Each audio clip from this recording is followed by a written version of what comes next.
Middle East, indeed the world.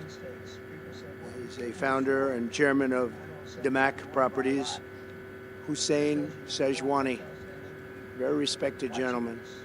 And I'm thrilled to announce today that Damac will be investing at least $20 billion over a very short period of time into the United States, and they may go double or even somewhat more than double that amount of money. It's a great thing, and I believe he will say that he's doing it because of the fact that he was very inspired by the election. They wouldn't do it without that election, I can tell you. A lot of people wouldn't. You saw last week where we have somebody who's going to go from $100 to $200 billion, and we have many other people, and we'll be bringing some of them out. Some of them like to do it somewhat more quietly, and some don't, and they feel so strongly about the country that they want to let people know about it. But it's an honor to have such a great investor investing in our country. The investment will support massive new data centers across the Midwest, the Sun Belt area, and also to keep America on the cutting edge of technology and artificial intelligence. He's very big into the data centers, and that's going to be a very hot item in the coming years, as you know, with AI. In particular, the first phase of the project will be in Texas, Arizona, Oklahoma, Louisiana, Ohio, Illinois, Michigan, and Indiana, those places. And Hussein, I'd love you to come up and say a few words. Thank you very much. Thank you. Thank you. Thank you, Mr. President. It's been amazing news for me and my family when he was elected in November. We've been waiting 4 years to increase our investments in U.S. to a very large amount of money. We are a company operating in more than 20 countries around the world. We have delivered more than 45,000 luxury units and another 45,000 in the pipeline. In data center, we are in 10 countries around the world, in Asia, Europe, and Middle East. And we're very, very excited now with his leadership and his open strategy and policy to encourage businesses to come to U.S. For the last 4 years, we've been waiting for this moment. And we're planning to invest $20 billion and even more than that if the opportunity in the market allow us. But at the moment, we're planning $20 billion in data center, catering for the AI and cloud business for the hyperscalers. Fantastic. Thank you, Mr. Great President. honor. Thank you very much. So nice. And that man knows what he's doing. He knows. So, Hussein, we're going to work with you and make sure everything goes smoothly. We have powers that haven't really been used in terms of environmental. If you invest over $1 billion in the United States, we're going to give expedited reviews to everybody because everyone's afraid they're going to come in and get caught in the quagmire, which is very prevalent in the United States, unfortunately, the quagmire of environmental and various other regulations and rules. And I made it a point of telling people if you invest $1 billion or more, and we'll do this for people with far less too, but we guarantee it. We're going to move them quickly through the environmental process. Sometimes people held up 12, 13, 14, 15 years. I saw it with plants in Louisiana where I got it approved in literally a week. They were through the review in 1 week after spending 14 and a half years trying to get it, and they were going nowhere. It was a terrible thing. So I've been a victim of that myself over the years, and I think I know all the games and all the tricks that are played, and much of it is just done to stop progress. So we're going to be helping you and everybody else that comes to the United States and wants to invest their money, that you don't get tied up for the rest of your life and you can't do anything. This commitment further underscores that many of the greatest business leaders on earth are seeing a very bright economic future for America since the election. As you know, a lot of positive things have happened.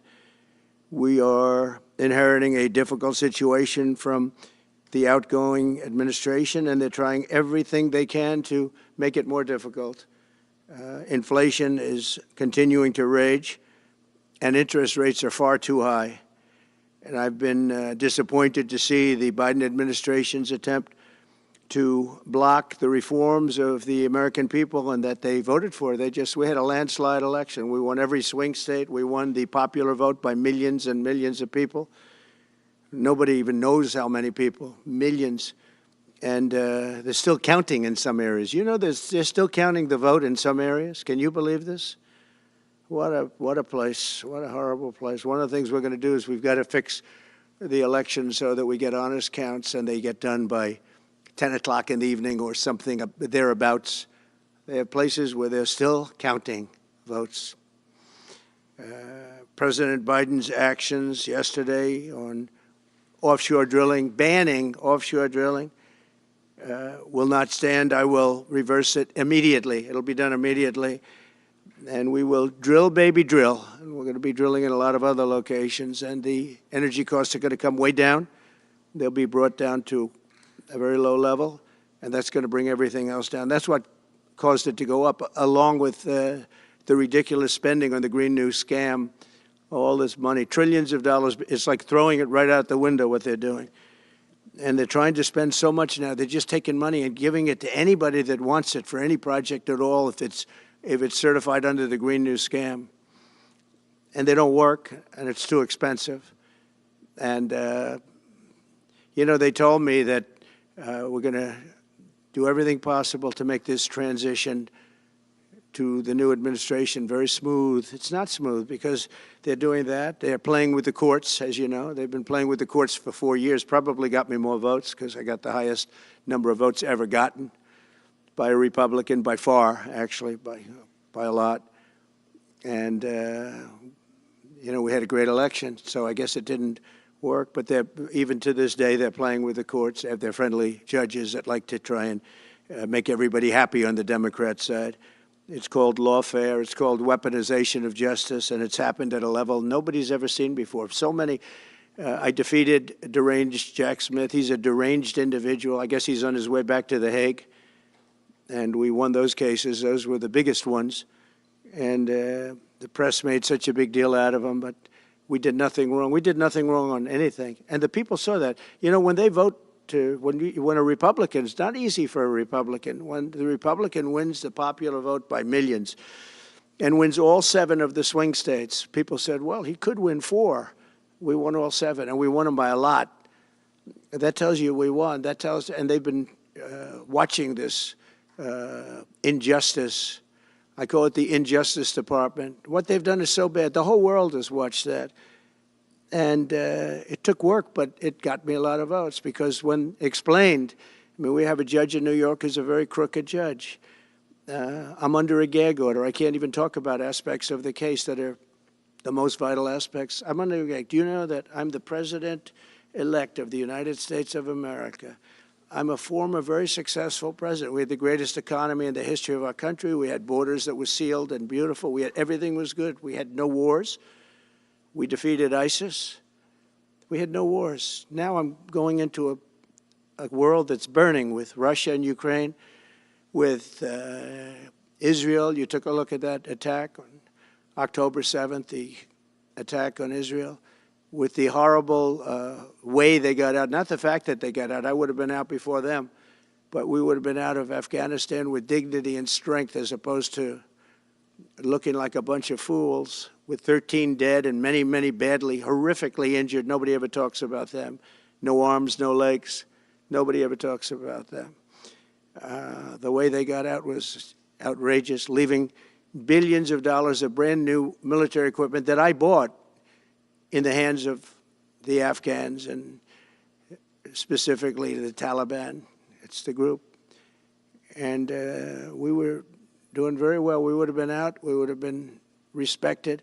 I think it's one of the reasons it was so badly handled, that withdrawal where people are jumping onto airplanes, falling off the sides of airplanes when they're 3,000 feet in the air.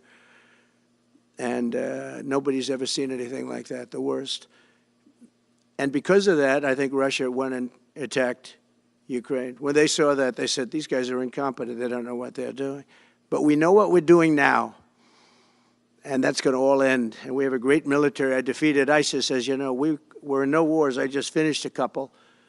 And we got also our soldiers guarding Syria and Turkey. We were in the middle. We had 5,000 soldiers. They would have been gobbled up with two armies. We had one army, 300,000. We had another one, 500,000 or 600,000, getting ready. We had 5,000 people in the middle. I said to a general, how do 5,000 people do in that case? And the general just looked at me and said, not well, sir, not well. And I took him out. And you know what happened? Nothing. I got criticized. I saved 5,000 lives, actually. And we did a great job, and we're going to do an even better job because now we have a tremendous amount of experience. We have people that I can rely on. But the 625 million acres, people can't realize, that's like the whole ocean. Take an acre. You know, an acre, you have a house on a half an acre, on a quarter of an acre, or an acre. If you have an acre, you have a big deal. Now you multiply that by 625 million acres. It's like, feels like the whole ocean. And that's our strength, you know. People can say we manufacture, we don't manufacture. The thing we have oil and gas more than anybody in the world. We're going to have more of it, too. But they took away 625 million acres of offshore drilling. Nobody else does that. And they think they have it, but we'll put it back. I'm going to put it back on day one. I'm going to have it revoked on day one. We'll go immediately if we need to. I don't think we should have to go to the courts. But if we do have to go to the courts, you know, they try to be sneaky. They go in and they sign. Remember, this is a man that said he wants the transition to be smooth. Well, you don't do the kind of things. You don't have a judge working real hard to try and embarrass you. Because I did nothing wrong. By the way, I did nothing, absolutely nothing wrong. If I did something wrong, I wouldn't be standing here right now because I've won all these cases. Nobody's ever won so many cases as I have against the Justice Department. I mean, Jack Smith had cases all over the place. People were being subpoenaed. Lives were being ruined. They were spending everything they had, money. We were helping them out. We had to. They were subpoenaing people that had no idea what they were even talking about. That's a sick group of people. And it was all to influence the election. It was all a fight against a political opponent. We've never had that in this country. We have had that in certain countries. We've had that in third-tier countries. We've had that in banana republics, but we've never had that in a place like the United States. I don't even know if it's been on a small level. I'm sure it has been on a small level, but this was the largest level ever. They brought this moron out of The Hague. He's a mean guy. He's a mean, nasty guy. His picture was perfect because you look at his picture, you say, that's a bad guy with his robe, his purple robe. And he executes people. He shouldn't be allowed to execute people because he'll execute everybody. He's a nut job.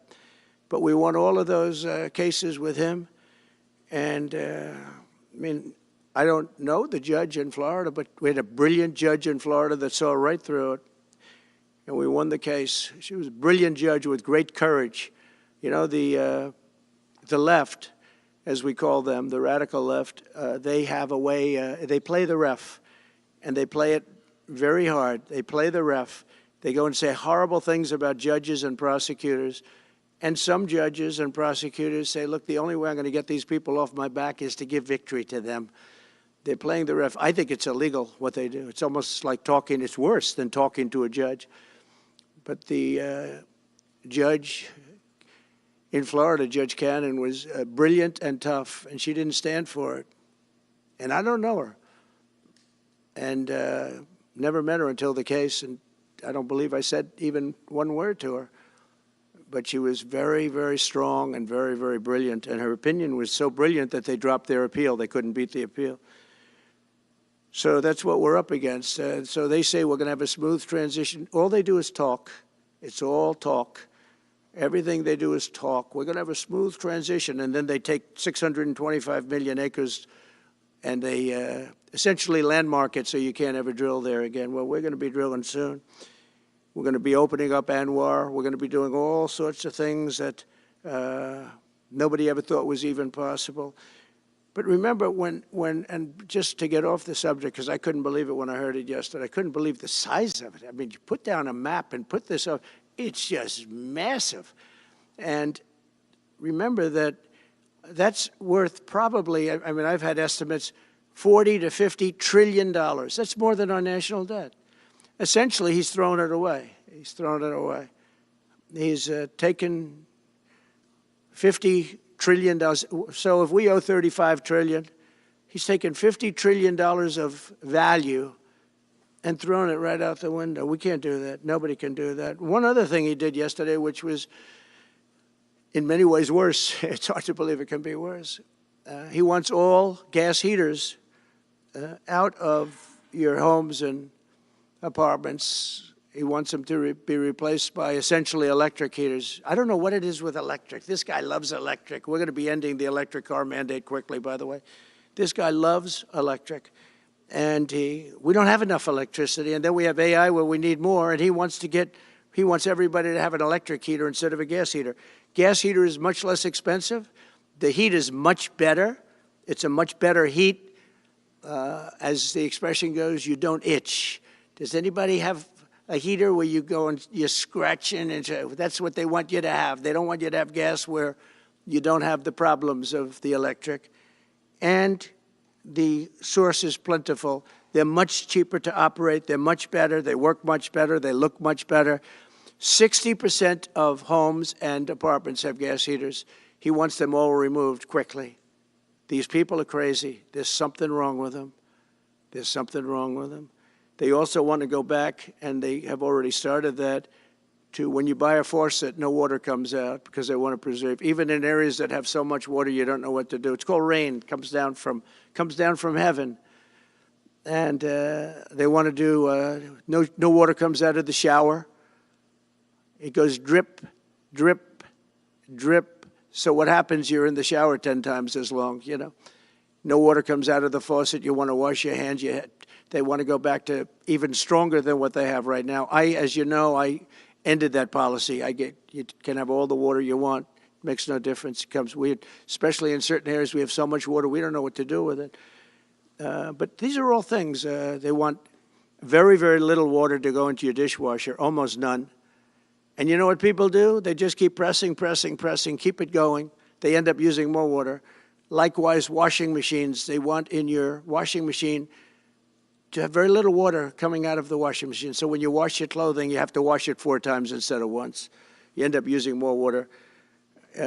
We're a party of common sense, and things that I'm telling you now is really all about common sense. On January 20th, we'll turn the economy around very quickly, because right now when I think of our economy, I think about inflation.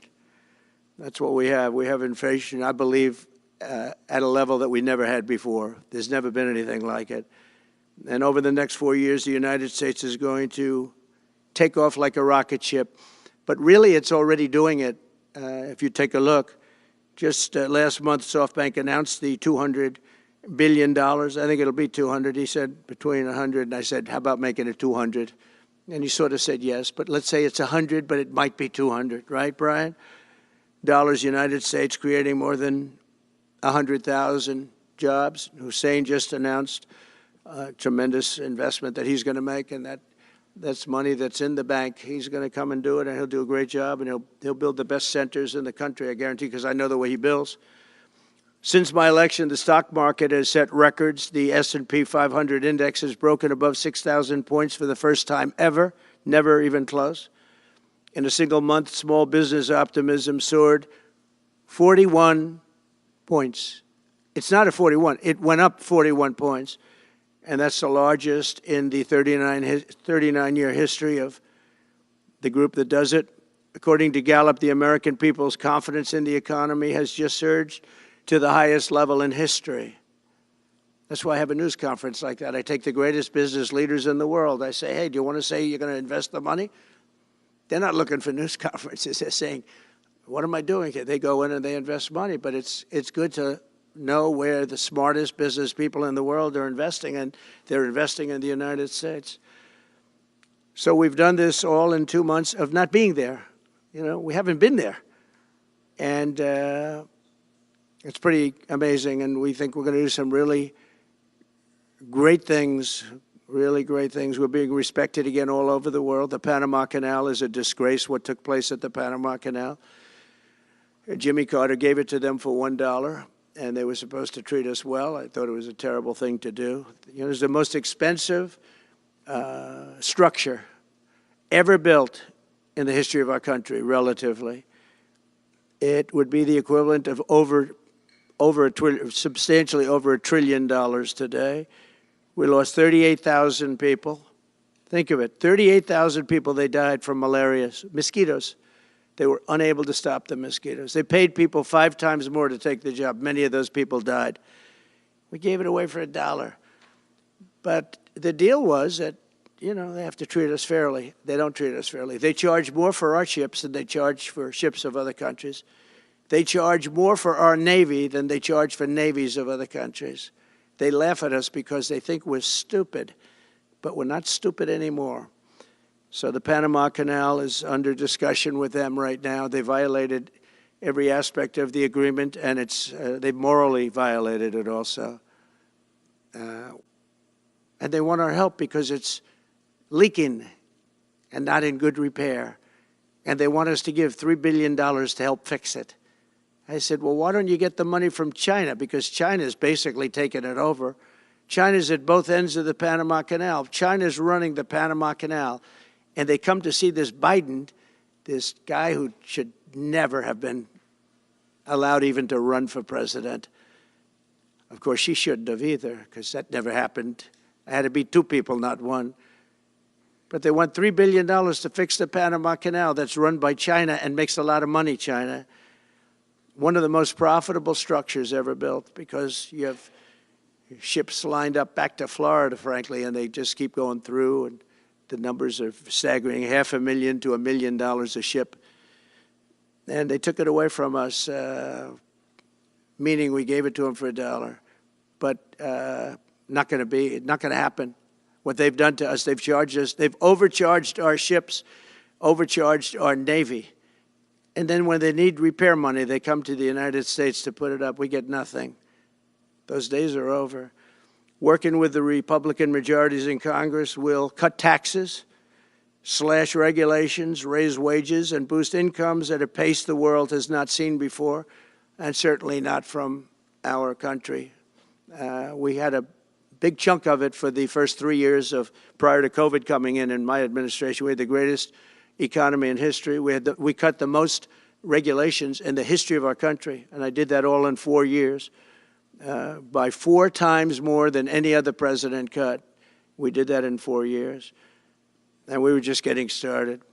We'll impose new tariffs so that the products on our stores will once again be stamped with those beautiful words, made in the USA.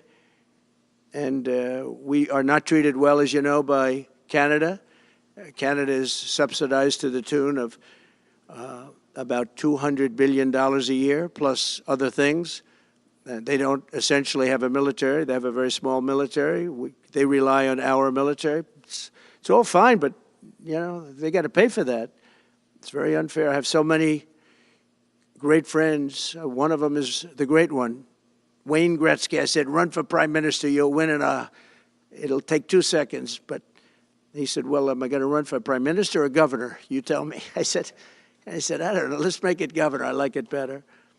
But no, something's going to have to be done. Same thing with Mexico. We have a massive deficit with Mexico, and we help Mexico a lot. They're essentially run by the cartels, and can't let that happen. Mexico's really in trouble, a lot of trouble. Very dangerous place. And we're going to be announcing at a future date pretty soon. We're going to change, because we do most of the work there, and it's ours. We're going to be changing, sort of the opposite of Biden, where he's closing everything up, essentially getting rid of $50 to $60 trillion worth of assets. We're going to be changing the name of the Gulf of Mexico to the Gulf of America, which has a beautiful ring that covers a lot of territory. The Gulf of America, what a beautiful name. And it's appropriate. It's appropriate.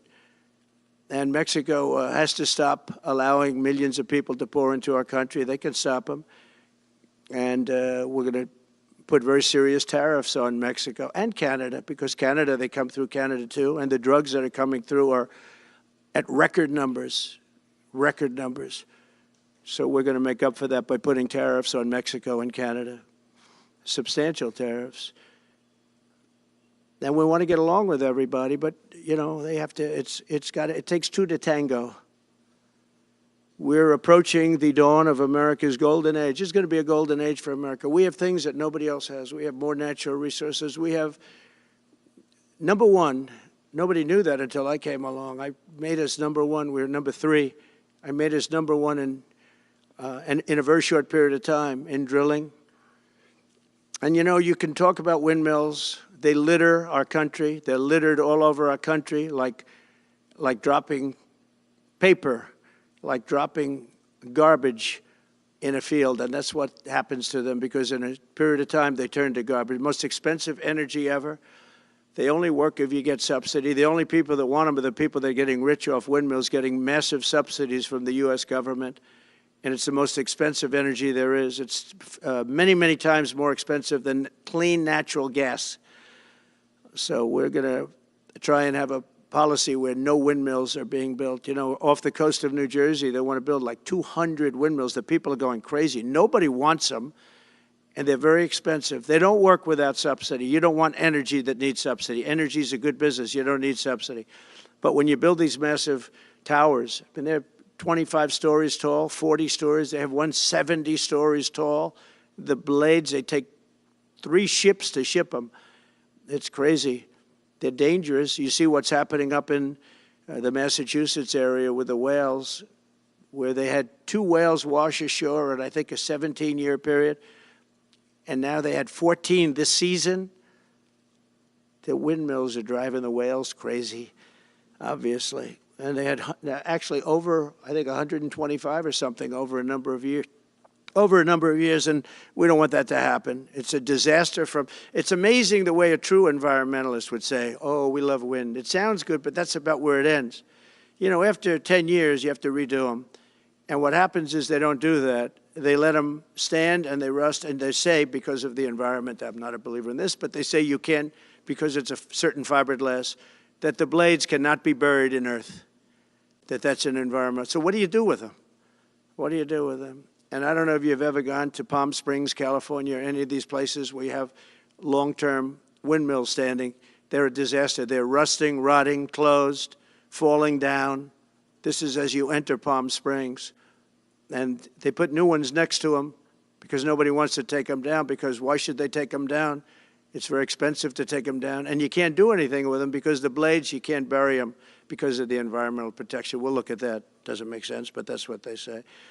So we are at the beginning of a great, beautiful golden age of business. And I think we're also at a golden age of common sense, because everything I'm saying to you, from a simple water faucet that doesn't allow water to come out appropriately, to all of the other elements of what we do and what we're going to do, to take $50 to $60 trillion off our country's balance sheet because some man that has no idea what he's doing, has no idea. You know it, I know it, the Democrats know it. What they did is a crime by allowing that to happen. And I'll bet you, if you asked him today, how much acreage did you submit? Essentially, did you destroy? You destroyed the economic viability of drilling in the ocean. And with AI coming along and all, you know, a lot of people don't realize that AI is going to be a big thing, but you'll need double the electricity at least that we have right now. So right now we produce electricity for many, many different things. AI is a very big deal in terms of the future. China is already building electric facilities, big, bold electric facilities. And you know how they're being fired up? With coal. They're being fired up with coal. And we're going to build bigger and better ones. People like Hussein that are doing the same thing as he is. I'll bet they don't do it as well because I know how he does it, but they're doing a lot of things. The problem is they can't get their permits because I say build the plant with the building. So with the structure, build the plant, because if you go into grid, the grids are old. So they said, that's a great idea. In other words, build your electric facility alongside of your plant. And you could have extra output if you want, because once you build it, you can make it larger pretty inexpensively. You could have extra output, which you'll sell to the public, but build it with the plant, and people are loving that idea. So we're going to have a lot of fun making America great again, and it's going to happen, I think, very, very quickly. It's already happened. So I would say this, and this has been pretty openly reported by the news. There's never been anything like what's happened in the list since we won the election. A couple of months since we won the election, the whole perception of the whole world is different. People from other countries have called me. They said, thank you, thank you. The perception of the whole world is different. We're going to have to settle some big problems that are going on right now. We're going to have to settle up with Russia, Ukraine. That's a disaster. I look at numbers every week, the number of people being killed in that war. People don't know, mostly soldiers now. But the towns have been obliterated. This was a Biden fiasco that that should have never happened. If we had a real president, if we had a president that knew what he was doing, Russia would have never, ever gone in. But they did go in, and we have a mess. The cities are all blown up. The people have largely left. And the soldiers are killing each other at levels that haven't been seen since the Second World War. So we'll have to get that one straightened out, too. That's a tough one. Much tougher than it would have been before it started, I can tell you that. A deal could have been made just by an average deal maker. Deal could have been made on that. So thank you all for coming. We'll take a couple of questions. Yeah. Go ahead, please. President, thank you. I wanted to touch on the world on fire that you mentioned, but let's start, if we could, with your references to Greenland and the Panama Canal, so forth. Can you assure the world that as you try to get control of these areas, you are not going to use military or economic coercion? No. And can you tell us a little bit about what your plan is? Are you going to negotiate a new treaty? Are you going to ask the Canadians to hold a vote? What is the strategy? Yeah, I can't assure you, you're talking about Panama and Greenland. No, I can't assure you on either of those two. But I can say this, we need them for economic security. The Panama Canal was built for our military. I'm not going to commit to that now. It might be that you'll have to do something. Look, the Panama Canal is vital to our country. It's being operated by China. China. And we gave the Panama Canal to Panama. We didn't give it to China. And they've abused it. They've abused that gift. It should have never been made, by the way. Giving the Panama Canal is why Jimmy Carter lost the election, in my opinion, more so maybe than the hostages. The hostages were a big deal. But if you remember, and nobody wants to talk about the Panama Canal now because, you know, it's inappropriate, I guess, but because it's a bad part of the Carter legacy. But he was a good man. Look, he was a good man. I knew him a little bit, and he was a very fine person, but that was a big mistake. Giving the Panama Canal to Panama was a very big mistake. We lost 38,000 people. It cost us the equivalent of $1 trillion, maybe more than that. Probably the most expensive, they say it was the most expensive structure, if we call it a structure, which I guess you can, ever built. And giving that away was a horrible thing. And I believe that's why Jimmy Carter lost the election, even more so than the hostages. Those two things. If I could follow up on Ukraine and Iran, the two negotiations you'll be heading into. On Ukraine, you said just before it's a lot more complicated now. Much more complicated. Do you believe... Because it would have never started. Right, but it has started. You've well, got not only started, the cities are largely knocked down. So you've got what you've got. At this point, to hold on to leverage in dealing with President Putin, would you make a commitment to the Ukrainians that you will keep supporting them during the negotiations? Well, I wouldn't tell you if that were the case. Would you make a commitment to provide a security guarantee if they do enter into an armistice or a ceasefire along the lines that the French and the Germans? So, you know, a big part of the problem was Russia for many, many years, long before Putin said you could never have NATO involved with Ukraine. Now, they've said that. That's been like written in stone. And somewhere along the line, Biden said, no, they should be able to join NATO. Well, then Russia has somebody right on their doorstep, and I could understand their feeling about that. But there were a lot of mistakes made in that negotiation. And when I heard the way that Biden was negotiating, I said, you're going to end up in a war. And it turned out to be a very bad war. And it could escalate. That war could escalate to be much worse than it is right now. They can never join NATO. Well, my view is that it was always understood. In fact, I believe that they had a deal, and then Biden broke it they had a deal which would have been a satisfactory deal to Ukraine and everybody else, but that Biden said, no, you have to be able to join NATO. And that's always been, and nobody knows more about NATO than I. You know, years ago when I first started this, I didn't know too much about NATO, but I got it right anyway. I said they're taking advantage. I'm the one that got, and the Secretary General was here, as you know, 2 weeks ago, saying that if it weren't for me, NATO wouldn't even exist right now, because I raised from countries that weren't paying their bills. At that time, 28 countries, 20 of them were not paying their bills, 21 to be exact. They weren't paying, or they were paying a very small portion. And I raised over $680 billion, that was the number he gave, by saying, if you don't pay, we're not going to protect you. And as soon as I said that, the money came pouring in. But Obama could have said it. Other people could have said it. Bush could have said it. Nobody said it but me. I took a lot of heat. They said, oh, that's a threatening statement. Well, they weren't paying their bills. I said, we're not going to protect you if you're not paying the bills. So in a true sense, I saved NATO, but NATO's taken advantage of us. And one of the problems that I have, and I've said it openly, I said it to President Zelensky, Europe is in for a tiny fraction of the money that we're in. Now, whether you like that situation or not, Europe is much more affected than the United States. We have a thing called the ocean in between us, right?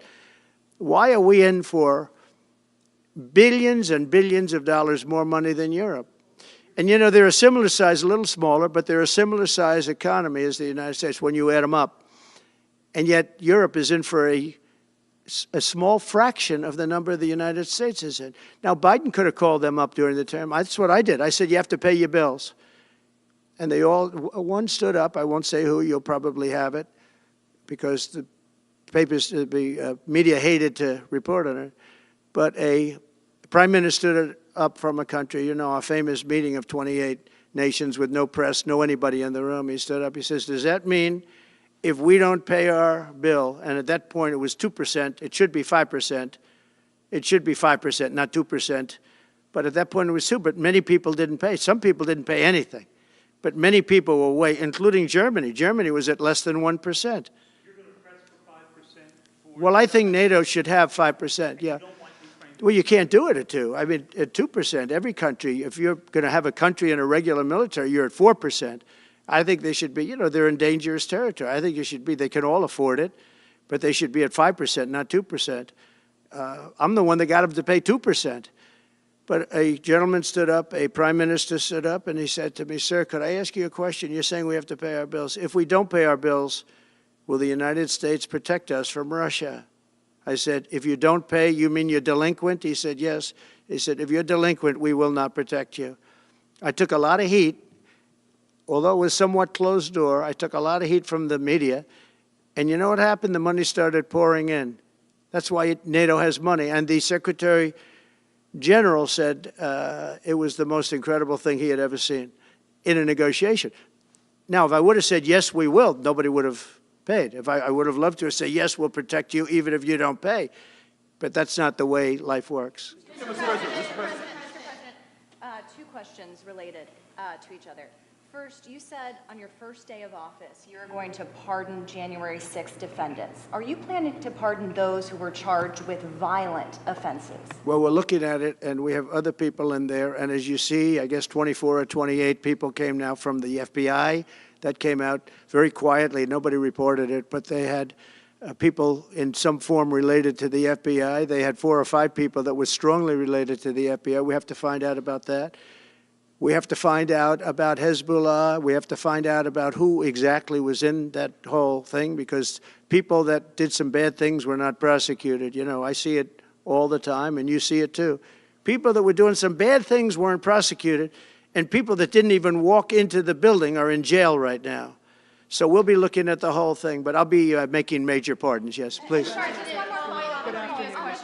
Please. On Jack Smith's report. Good afternoon, Mr. President. It's good to see you again. 2 questions about Syria and the ongoing war in Gaza. About Syria, the Pentagon disclosed last month the U.S. has some 2,000 troops in Syria. That's almost double the number initially we were told of 900. Will you keep that troop capacity the same upon taking over? Well, I won't tell you that because that's part of a military strategy, but I will say it was Turkey. Turkey's been after that country in different names and different forms and shapes for 2,000 years. those people that went in are from Turkey. And President Erdogan is a friend of mine. He's a guy I like, respect. I think he respects me also. He's the one that didn't go after certain people after I requested that he not. You know who I'm talking about, the Kurds. I don't know how long that's going to, because they're natural enemies. They hate each other. But he didn't do that yet. And he didn't do it in the past also. He started, and I said, please don't do that, and he didn't do it. So, but if you look at what happened with Syria, Russia was weakened, Iran was weakened, and he's a very smart guy. And he sent his people in there through different forms and different names, and they went in and they took over, and that's the way it is. I'm sorry, I don't mean to interrupt you. Do you have concerns about HTS taking control of By the way, I Syria at this have point? the envoy here. Is that in the back? It is. Standing with my son, Eric, is Steve Witkoff, who's just got back from the Middle East, and he's done a fantastic job. He's a great deal maker. I said, what we need there is a deal maker, because nobody makes a deal. We have people that understand where the rivers are and where the meets and bounds are, but they can't talk. They can't make deals. Steve's done a great job. I just want to thank you, Steve. You've been working endlessly for months, and he's working specifically on the hostages, trying to get them back. Well, that was my second question is Hamas. Steve, come up for a second. Maybe you might want to say a couple of words. Sir, I didn't- Hamas released another hostage I didn't know Steve was going to be here, actually. Neither did I. He's done a fantastic job, and it's a dangerous job, too, and we appreciate it.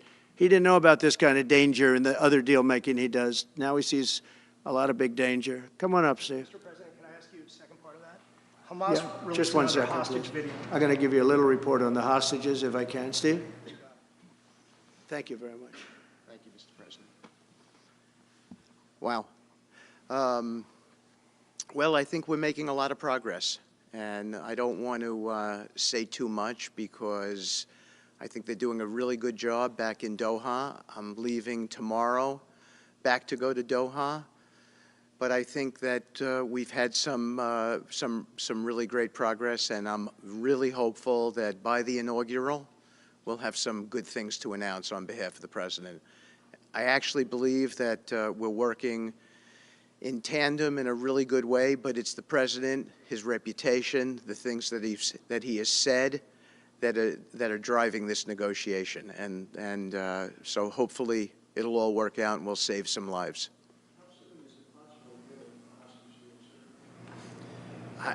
I believe we've been on the verge of it. I don't want to discuss sort of what's delayed it. There's no point to be negative in any way. But I think it's the President, his stature, what he said he expects, the red lines he's put out there, that's driving this negotiation. I'm going back probably either this evening or tomorrow night.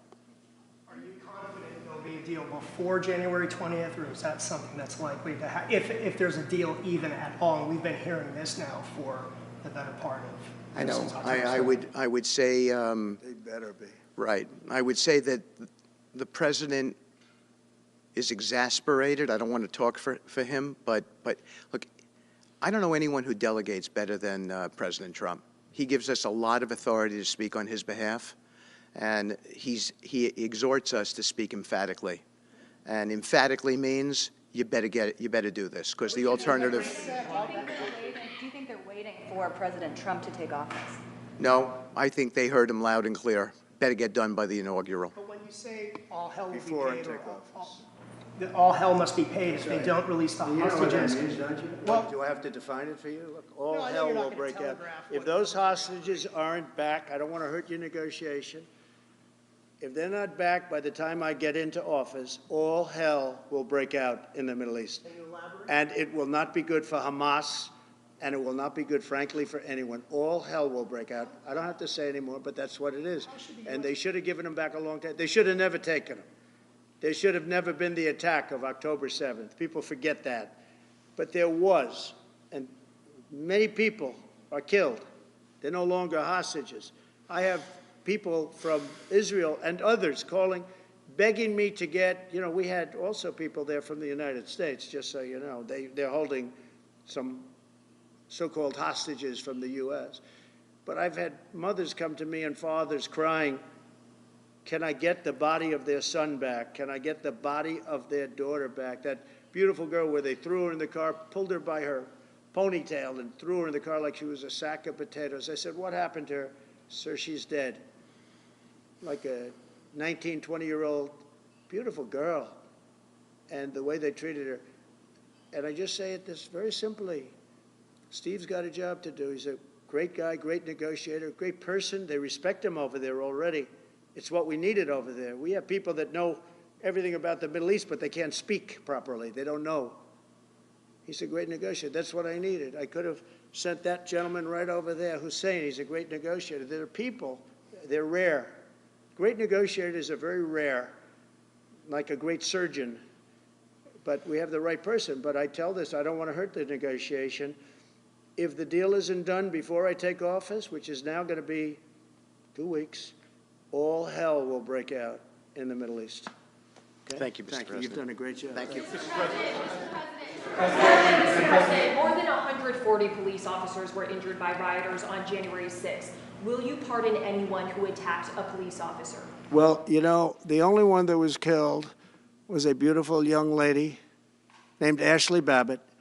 She was killed, and there was actually somebody else that was killed, also a MAGA person, but people don't give it 100% credibility. I'm going to find out about it, and we're going to find out. But Ashley Babbitt was killed. She was shot. She had never been shot. She was shot for no reason whatsoever. In fact, they say that she was trying to hold back the crowd, and the crowd was made up of a lot of different people, so we'll see. But I will tell you this, the person that was killed was Ashley Babbitt. The other thing is, when they talk, you know, there was never charges of insurrection or anything like that. But if there were, this would be the only insurrection in history where people went in as insurrectionists with not one gun, okay? And let me tell you, the people that you're talking about have a lot of guns in their home for hunting and for shooting and for entertainment, a lot of good reasons. But there wasn't one gun that they found. And why didn't they find the bomber, the pipe bomber? You know, they know who the pipe bomber is. The FBI knows who it is. The status of the FBI has gone down so far, and the status of the DOJ, or as I call it, the Department of Justice, it's the Department of Injustice, being laughed at all over the world. And hopefully with Pam Bondi and with Kash Patel and with other people that we're putting in, that will all come back.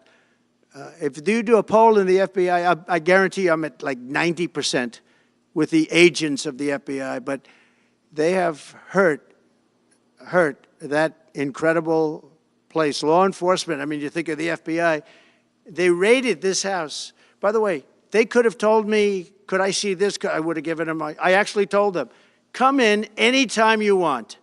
You can see anything. They raided the house, and the case was dismissed. And now I'm in litigation. I'm suing them for doing that. And I feel so badly doing it. I'm the President of the United States, and I'm suing the United States. But I'm suing them for other things, too. The FBI has gone so, its reputation has been so horribly hurt. Between Comey, who is the worst, and all of the others, what's happened to the FBI is, and we're going to make it great again. We're going to make the FBI great again. We're going to make the Department of Justice fair and strong, but fair again, because all they did was attack me because I'm their political opponent, and that includes with local judges like Marchand. You ought to find out. Ask them, why do I have a gag order where I'm not allowed to speak? Think of it. I'm the President of the United States, and I'm not allowed to speak. Why? Because if I did speak, people would understand the scam. It's a scam. And we have very dishonest judges, and New York judges are very bad. We had one that valued this house at $18 million because it was good for their case. He actually valued that chandelier is worth more than $18 million. He valued this house as $18 million. And we have another one who was so nasty, so horrible, such a brute, most vicious, vile person. These are New York judges. But we've won most of the cases, so we're very happy about that. Please. Back on Greenland. Your position is clear, but have you directed your staff to take these specific actions to draw plans? And can you elaborate again? You didn't rule out military coercion. Well, we need Greenland for national security purposes. I've been told that for a long time, long before I even ran. I mean, people have been talking about it for a long time. You have approximately 45,000 people there. People really don't even know if Denmark has any legal right to it. But if they do, they should give it up because we need it for national security. That's for the free world. I'm talking about protecting the free world. You look at, you don't even need binoculars. You look outside, you have China ships all over the place. You have Russian ships all over the place. We're not letting that happen. We're not letting it happen. And if Denmark wants to get to a conclusion, but nobody knows if they even have any right, title, or interest. The people are going to probably vote for independence or to come into the United States. But if they did do that, then I would tariff Denmark at a very high level. Have you asked your staff to draw plans for acquisition? I mean, are you actively No, we're pursuing not at that stage, but we have people. I haven't even entered office yet. Secondly, sir, Elon Musk has drawn some criticism and a lot of attention for some of his actions and provocative statements about foreign affairs, including in Europe. Your reaction to that, is that appropriate for... You mean where he likes people that tended to be conservative? I don't know the people. I can say Elon's doing a good job, very smart guy. I don't know the people you're talking about. He was, I know he said some negative things about a couple of people that are running for office, but that's not so unusual. Yes, please. I wanted to ask you about Ukraine and Putin. How soon do you anticipate going to meet with Putin to discuss the Ukraine situation? Well, I can't tell you that, but I know that Putin would like to meet. I don't think it's appropriate that I meet until after the 20th, which I hate, because, you know, every day people are being, many, many young people are being killed, soldiers. You know, the land is very flat, and hundreds of thousands of soldiers from each, many hundreds of thousands from each side are dead, and they're laying in fields all over the place. Nobody to even collect. There's landmines all over. It's a disaster. But it's very flat. It's great. It's farmland, and it's very, very flat. And the only thing that stops a bullet is the human body. And the human body is stopping a lot of bullets. Within the I hope first so. 3 to 6 months? I hope to have 6 months. First 3 to 6 months. No, I would think, I hope long before 6 months. Look, Russia's losing a lot of young people, and so is Ukraine. And it should have never been started. That's a war that should have never happened. I guarantee you, if I were president, that war would have never happened. Who would you like to nominate to replace Michael Barr as vice chair of the Military? I'll be announcing somebody. Mr. President, if we were to work under the assumption that you're serious about making Canada 51st state of the United States, the leader of the Conservative Party in Canada said, under no circumstance will it ever be the 51st state. Maybe he won't win, but maybe he will. I don't care. You had suggested. Listen, I don't care what he says. But Sir, real fast, you said you were considering military force to acquire Panama and Greenland. Are you also considering military force to annex and acquire Canada? No, economic force, because Canada and the United States, that would really be something. You get rid of that artificially drawn line, and you take a look at what that looks like.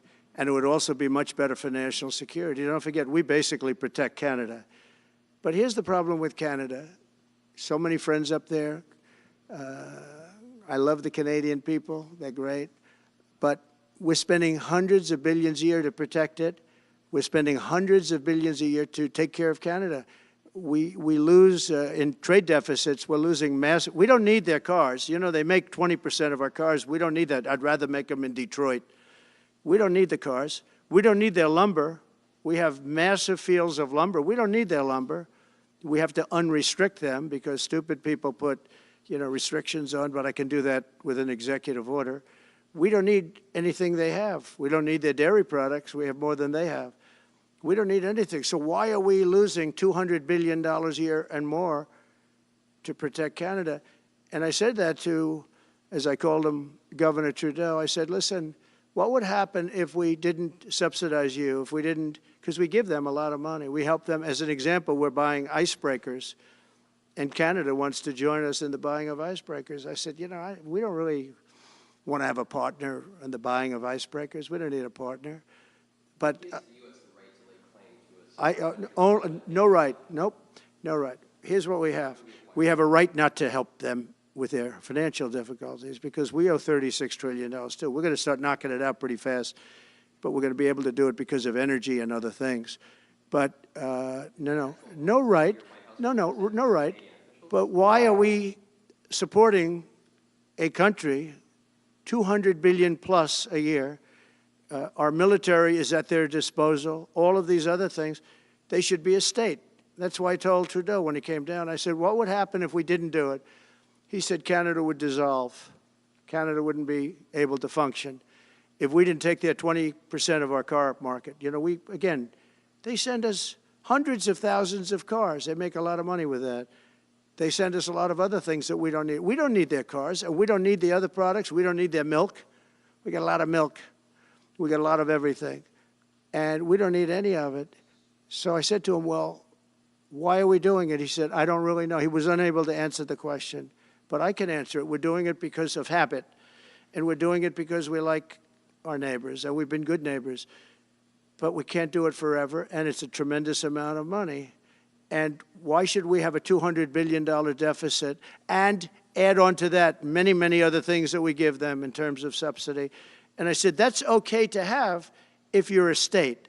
But if you're another country, we don't want to have it. We're not going to have it with European Union either. European Union, we have a trade deficit of $350 billion. They don't take our cars. They don't take our farm product. They don't take anything. And so we're not going to have it with them either. Brian, go ahead. Yes. Happy New Year, by the way. Thank you. We have some breaking news. You may not be aware of this, but it looks like Canon has blocked the DOJ from releasing the Smith's report until further court proceedings. Get your thoughts on that. Wow, that's a big story. Yeah.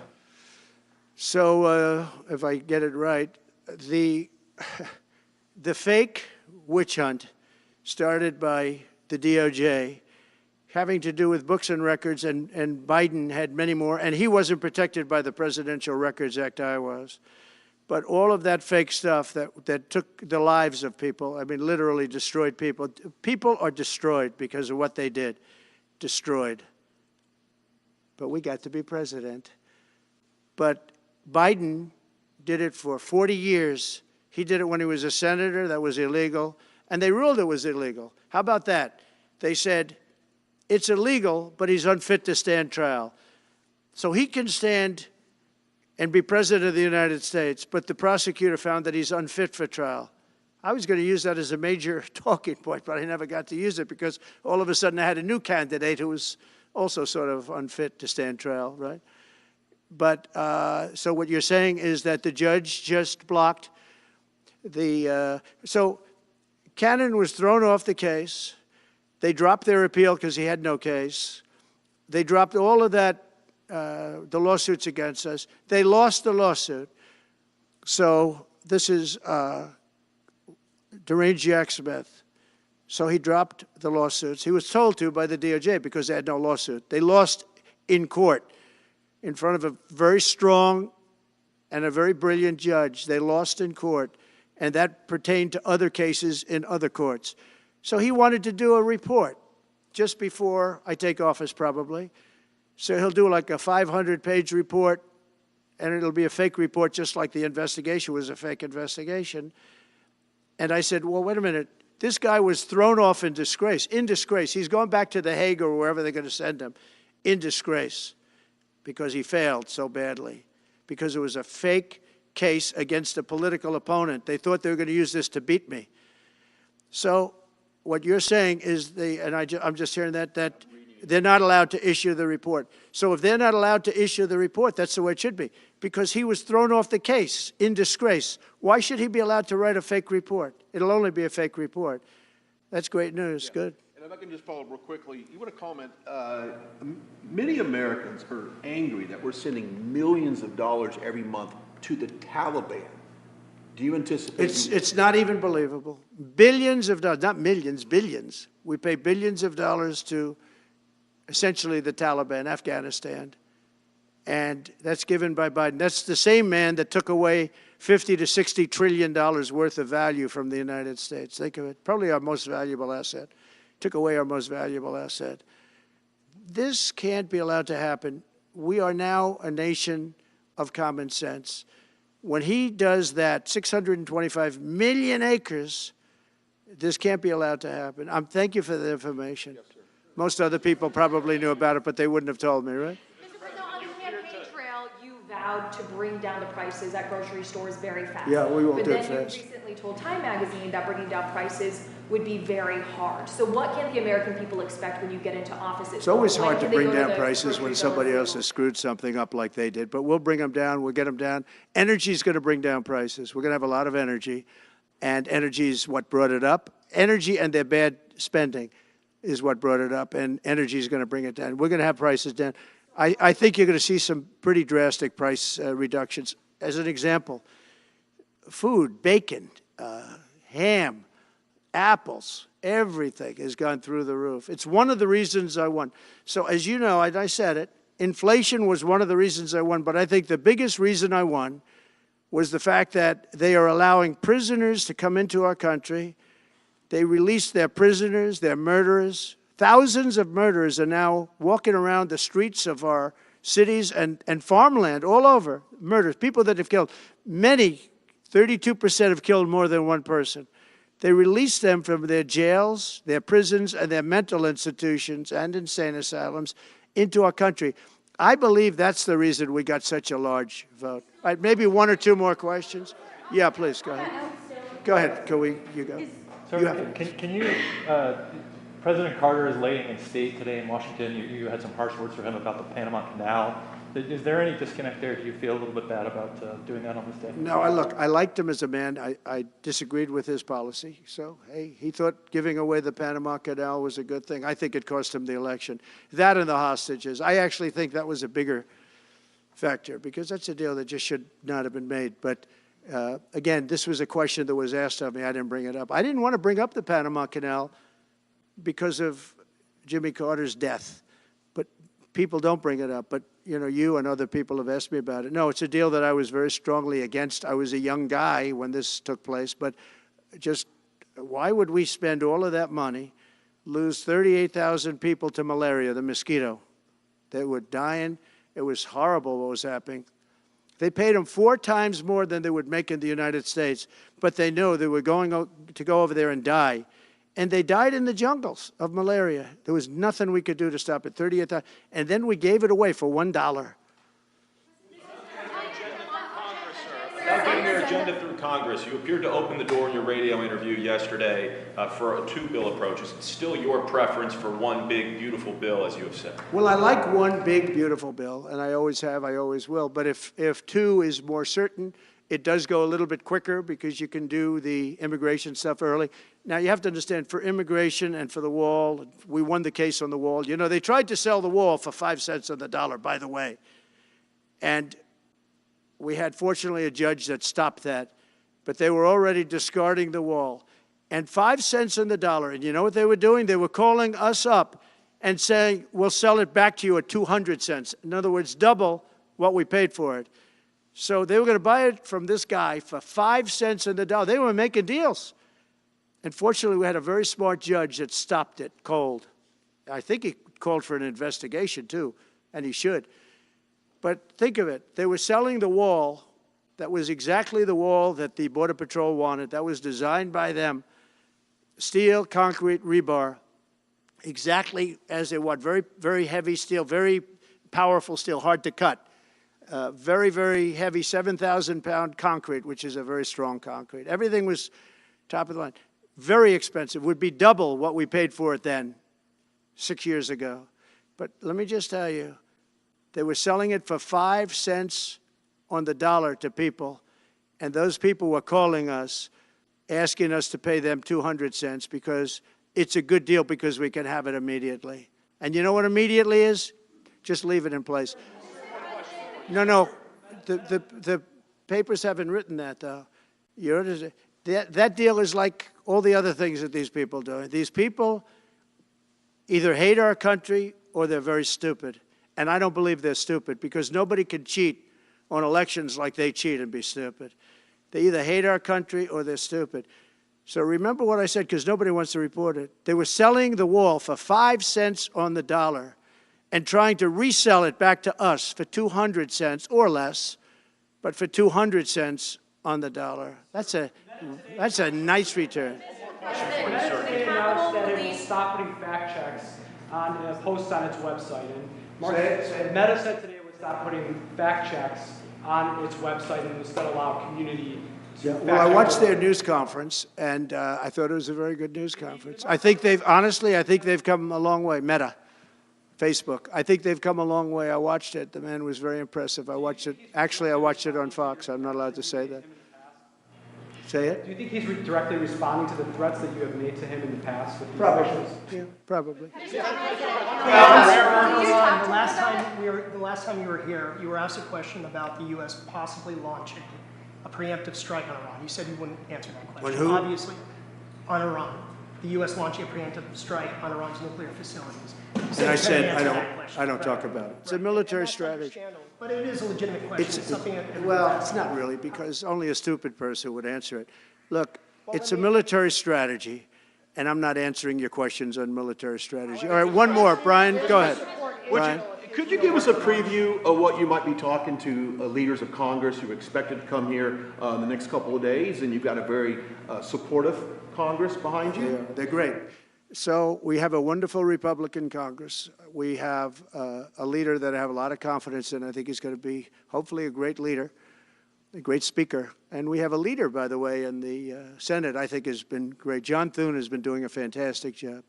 But it goes through the House first. And the question is whether or not we do the 2 bills or 1 bill. And, you know, look, I can live either way. I like the idea of the 1 big bill, but I can live either way. But they'll be coming down. The senators also will be coming down. And then ultimately we'll be meeting in the White House in a few weeks. But right now this is the winter season. You know, they sort of call this the winter White House. It was built, I don't know if you know this, Marjorie Meriwether Post and E.F. Hutton built this. It was the greatest of all the estates in our country. And I saved it, and I got a lot of credit for saving it. Most of these big, great houses have been knocked down in Palm Beach, just about all of them, actually. And they, you know, you'd build 10 mansions on one site, but we saved it. But this was built as the Southern White House, and she gave it to the government. And, by the way, Jimmy Carter gave it back. He said it's too expensive for the United States. So I didn't realize that. Real quick, I was just told. Actually, Jimmy Carter, Nixon was through Watergate. He came down. Nixon came here once, and he thought it was incredible. But he had a thing called Watergate, if anybody remembers that. And so he had other things on his mind, to put it mildly. And Jimmy Carter felt that it was too extravagant for the country. So fortunately for me, he gave it back to the foundation, and I bought it from the foundation. President, on reconciliation, some Republicans saying in trade for a massive bill that you and they share the interest in, they want to see big spending cuts. Do you agree with that? And what Well, I'm okay with spending cuts. I like spending cuts. Just I'm on the record for spending cuts. And the debt ceiling was given to us. It shouldn't have been, but it was put in our lap. And what I want in terms of debt ceiling isn't the ceiling. I just don't want to see a default. That's all I want. I never talked about spending more money necessarily than all I want to see is no default, because nobody knows what would happen if there was a default. It could be 1929 and it could be nothing. But that was put into our lap, and it shouldn't have been, but it was, and so we'll handle it. But debt ceiling is not about raising a lot of money. It's really just about extending it. I just want to see an extension. On immigration, how much can you do by executive order? Are you planning to do on executive order when it comes to immigration? And how much do you want Congress to tackle this issue? And also on day one, well, I had the safest border in the you history of planning? our country by far. You remember the famous chart that I brought down. I love that chart very much for a lot of reasons. But I have the safest border by far in the history of our country. And when I took it over, it was a mess. Nothing like it is now. This is 10 times worse. I got elected because of the border the first time, and I think I got elected largely because of the border the third time. And the second time I did equally well. Well, not as well as the last time, but I did very well. And I will say, this was too big to rig. You know the expression? Too big to rig. They couldn't do it. They tried, but they couldn't do it. I didn't get very much from Congress at all. I just said that we're being invaded, and I took the money out of the military. Much of the wall, I built over 500 miles of wall. Much of that wall was built through money that I put into the military. We took it out because we couldn't get things from Congress in those days, and we took it out. And that wall was built largely with money coming from the military. So, very simple. I went to the military, I said, our country is being invaded by very similar, nothing like what's invading our country now. They weren't releasing prisons into our country, and they weren't releasing mental institutions in, but some bad dudes were coming in, right? And I said, our country is being invaded. And I took that money largely from the military. I was sued 9 times by the Democrats in Congress, and I won all those suits. And we ended up building 571 miles of wall. Once that wall was built, they start going around it. So we're going to add another 200. That would have been up in 3 weeks. And then we had a very unfortunate election result. And they said, we don't want to put it up. We'll sell it. And they started selling it for 5 cents on the dollar. What a second. So we'll do this again. I just want to thank everybody very much. I'm just telling you, this will be the golden age of America. This is the golden age of America. We're going to have a great country again. We're a country right now under siege. We have so many different problems, and nobody respects us overseas, but now they do. The Italian prime minister, as you know, came here the other night, just flew in and flew out. She wanted to see me. And great respect is being shown when I went to the cathedral in France. Great respect was shown by the prime minister, the president, by everybody. France was, and by the way, I have to say they did a great job in the cathedral. But great respect is being shown to our country again. And we have a great country, but we have to run it properly. It's going to be run properly. We want to get back those hostages for Israel and for us. You know, we do have people that are hostages being held. And I'll just say it again. If this deal's not done with the people representing our nation, by the time I get to office, all hell is going to break out. Thank you very much. Thank you. Ukraine-Russia war before you take office. Can you clarify what you mean by military force in the Panama Canal?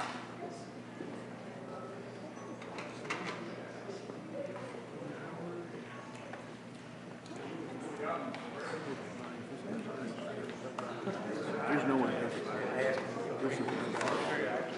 I'm saying, like, he can't.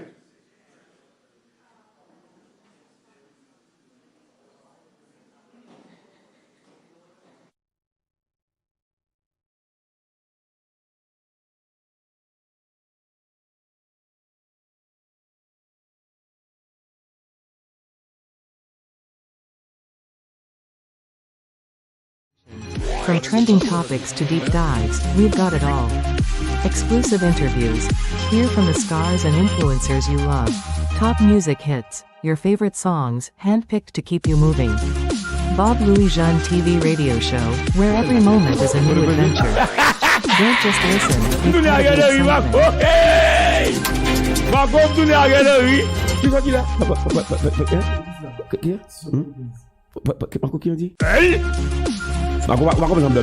Get ready for the ultimate entertainment experience. The Bob Louis Jean TV radio show is here to light up your evenings and weekends. Monday through Friday. Join us from 8 p.m. to 10 p.m. for 2 hours of non-stop excitement.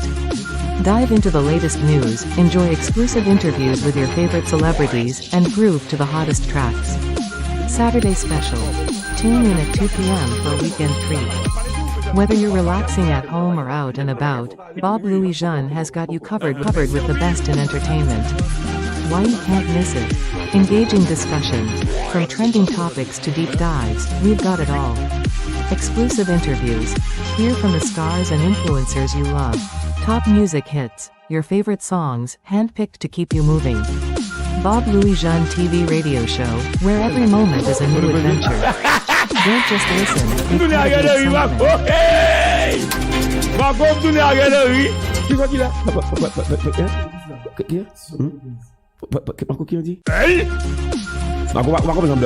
Get ready for the ultimate entertainment experience. The Bob Louis Jean TV radio show is here to light up your evenings and weekends. Monday through Friday. Join us from 8 p.m. to 10 p.m. for 2